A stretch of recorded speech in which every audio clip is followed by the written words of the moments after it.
Responding to the exploding population of innocent children orphaned by the HIV/AIDS pandemic in the Lake Victoria area of Western Kenya, concerned Christians from around the world came together in 2003 to establish Gethsemane Garden Christian Center.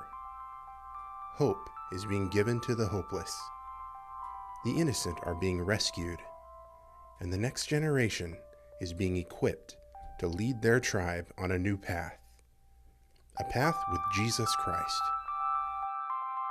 When I was hungry, you gave me something to eat. I was thirsty, and you gave me something to drink. I was a stranger, and you invited me in. Before Gethsemane Garden Christian Center started, there was very little hope. The HIV/AIDS pandemic swept that area of Lake Victoria. The people were destitute. I believe it's 43% of the population there has HIV. So many are infected. Some of them because of polygamy, because of wife inheritance, and so many traditions. When you walk around to different villages, all you see are very young people and very old people. The centerpiece of the population has just been wiped out. All those children were left to just fare for themselves. These kids have been through so much. They've lost family members, lost parents, been in poverty, not knowing when they're going to eat their next meal. These kids are not going to be able to get an education. I mean, they can't get food. An education is the furthest thing from their mind. The boys are having to survive by either fishing or working somehow. For the girls, if they don't get an education and a job, the likelihood of them going into prostitution is very great. These kids are hopeless. They have nothing. So that's what's created the need for Gethsemane Garden Christian Center. The body of Christ galvanized and said, these are children that we care about, that Christ loves, and we can do something about it. We opened the doors for orphans here at Gethsemane in the year 2003. Initially, we were just trying to get these orphans into a bed and feed them 3 meals a day and give them a Christian education. The school has taken in the orphans and given them a wonderful education, clean food, clothing.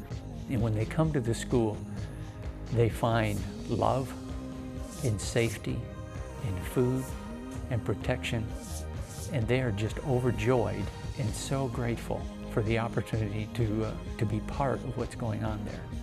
Our strongest area of focus is to start with the youth, to start with the children, start with them when they are still young, and instill those morals, instill those values at a very tender age. These children are going to be among the best educated in Kenya, but more than that, they've got a strong spiritual base.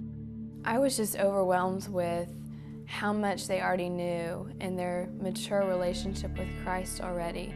They learn who God is, that God is love, and that Jesus Christ died for them and cares for them. And as a result of that, lives are changed. There was a girl who was in 3rd grade, and I was asking if someone would pray, and she stood up and she prayed, and I tell you what, I mean, she walked so closely with the Lord. She should have been teaching. There was one particular child, his name was Paul. On the last break from school, he went home and led 30 people to Christ. His goal was to lead 50 people to Christ. So these kids really are commissioned already as young men and women of God to really go out, even to just their own communities on the island, and share Christ. Once the school began and they began to see the change in the children, suddenly hope came to the entire people group. That island has been spiritually transformed.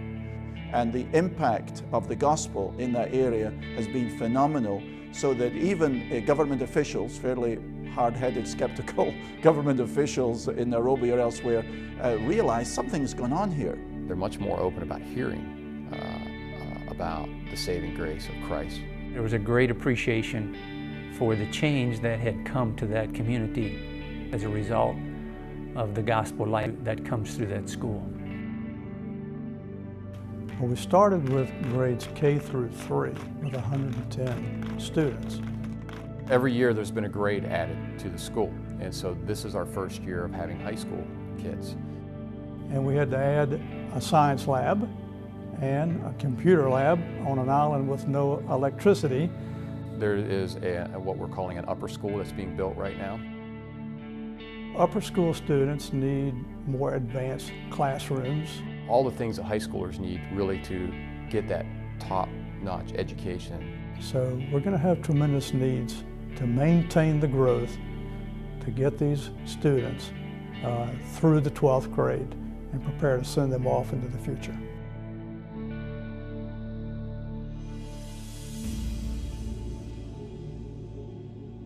It is a great investment for the future because you can imagine hundreds of young people who are empowered, who are educated, who know the Lord. I know I'm going to hear great stories about these kids and what they've accomplished.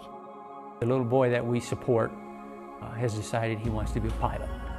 These are the future leaders of Kenya. Other children wanted to be lawyers or doctors, and a lot of them wanted to come back and minister in their community. All they need is this opportunity. They are so grateful for it. I couldn't imagine what it'd be like if they didn't have that. These children would be lost. They wouldn't know where to go. They wouldn't have any place to live. Most of them probably wouldn't be around. They would have died. Speaking as a pastor, it is very, very difficult to know where should our funds go. Here is something which has been there for several years. It has been tremendously successful, and the living power of Jesus Christ is transforming lives and is bringing hope where once there was darkness.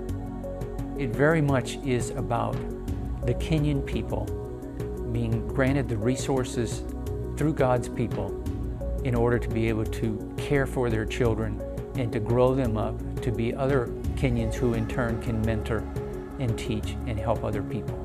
It will be such a blessing that will spill over to the entire country of Kenya, to Africa, and who knows, to the entire world.